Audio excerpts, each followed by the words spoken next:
What is the point to life? For what purpose was I born? How should I live my life? How do I find peace?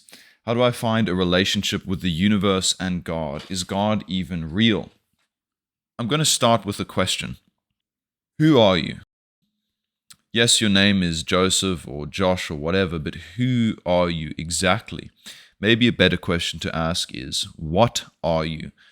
Sure, you're a human being, Homo sapiens, right? You've got 2 lungs, a heart, a digestive system, mitochondria is the powerhouse of the cell, and no one gives a shit about that.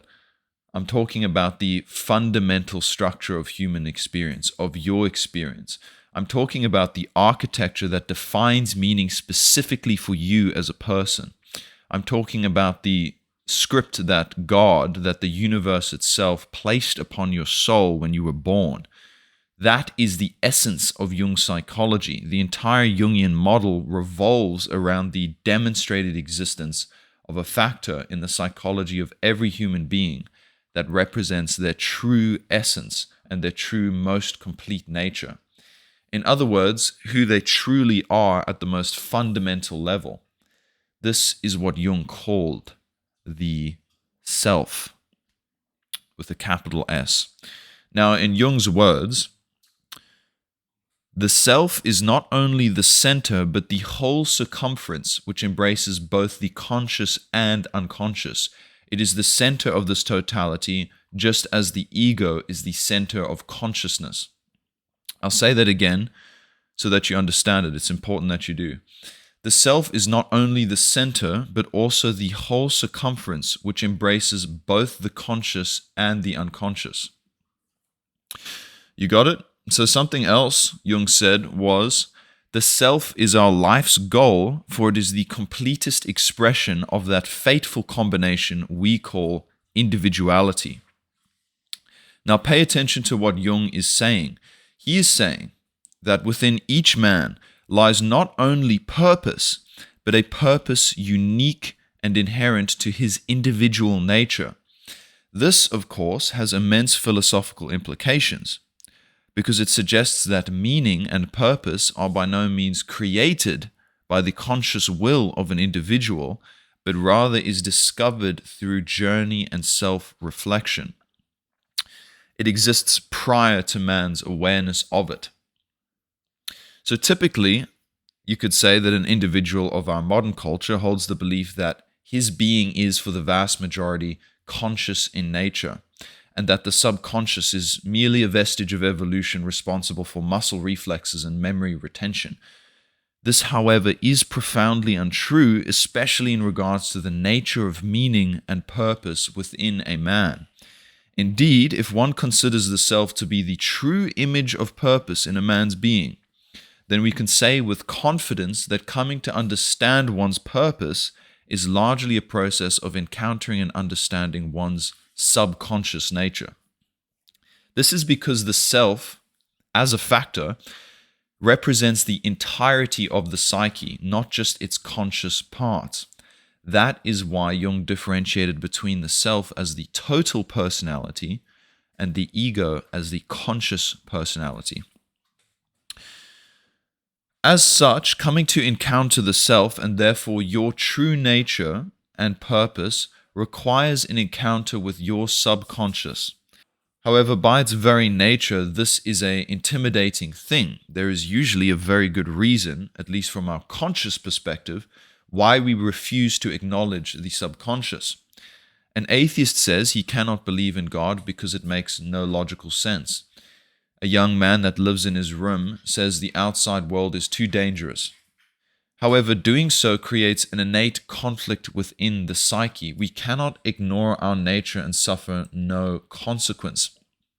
Instead, basically what happens is that the contents that we choose to ignore or repress, if you want to use psychological terminology, simply falls below the conscious level, where it lives and affects our emotions and behavior beyond our awareness. So an atheistic academic that claims no need for God will find himself worshipping rational thought in a manner that is strikingly religious. A young man that lives inside his room will find himself spending thousands of hours on video games, mimicking the hero's journey, which will not be lacking of danger, at least in its simulation. This is the classic pattern of repression and then expression in some other form.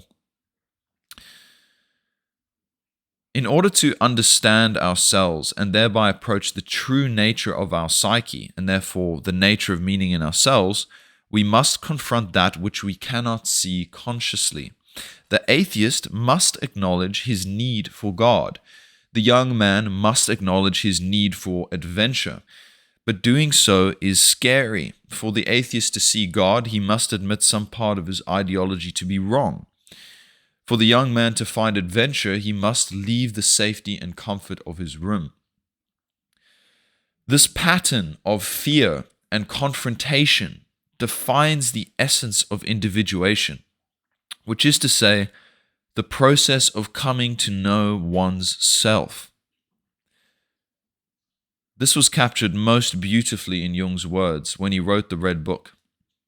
For those of you that don't know, the Red Book is basically, you can see it right there.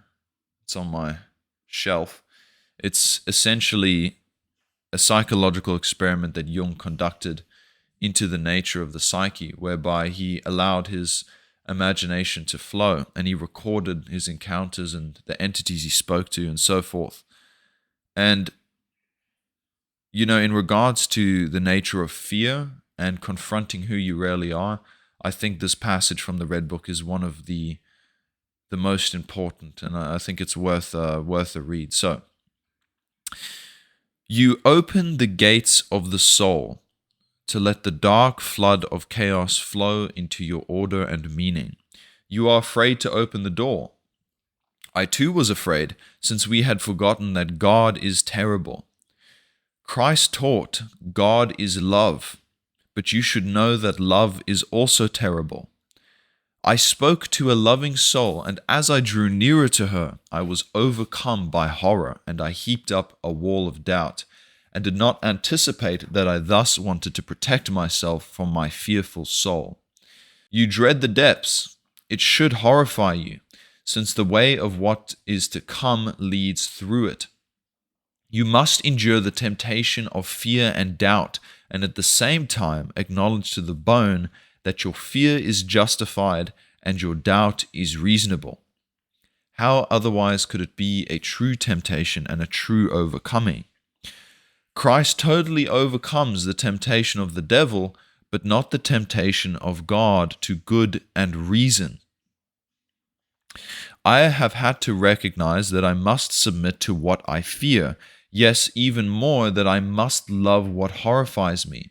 Thus, no sacrifice can be too great for you. If your virtues hinder you from salvation, discard them, since they have become evil to you. The slave to virtue finds the way as little as the slave to vices. Another quote from Jung. Where your fear is, there your task is.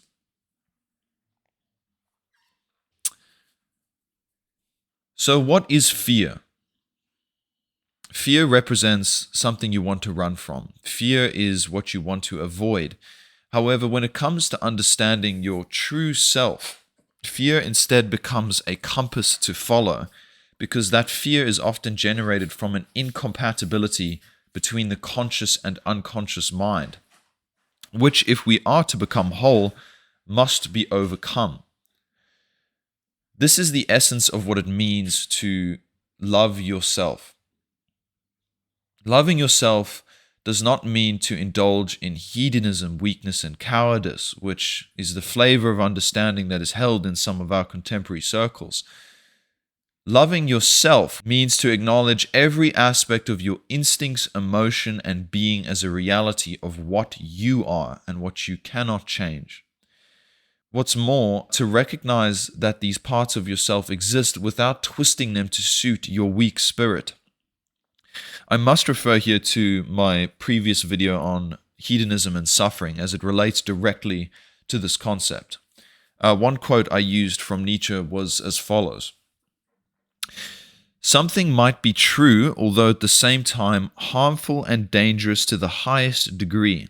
Indeed, it could pertain to the fundamental nature of existence that a complete knowledge of it would destroy one, so that the strength of a spirit could be measured by how much truth it could take, more clearly to what degree it needed it to be attenuated, veiled, blunted, sweetened, and falsified.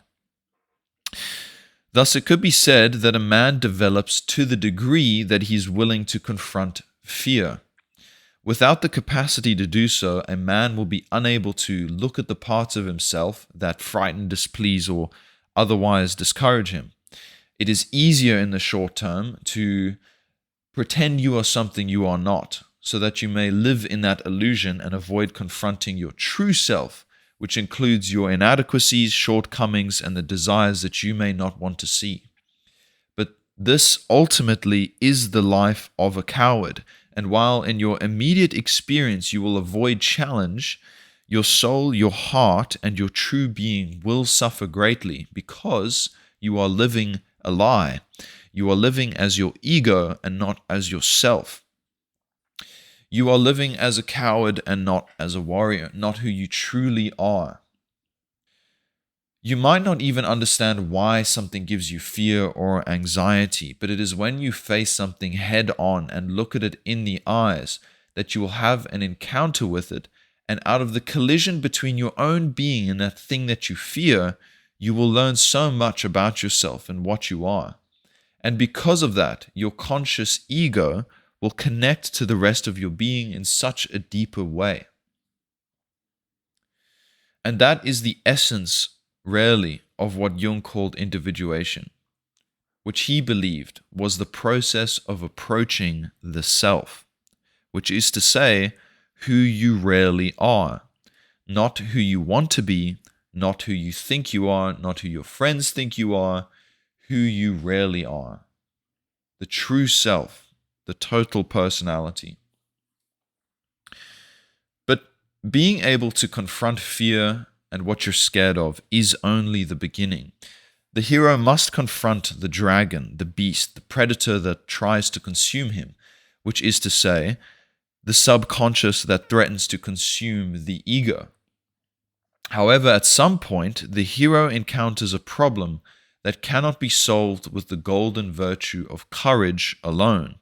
He must meet the wise old man, and from him gain the wisdom by which to surmount the magical powers of the evil king. This means rarely that he must learn how to see into his own subconscious and navigate it. And this, my friends, is where we find dream analysis. I thought that was a pretty sick cliffhanger. But yeah, if you enjoyed that, stick around. I'm making a video on dream analysis. The next video is going to be on using that to encounter your subconscious psyche, come to understand your true self. Stay tuned.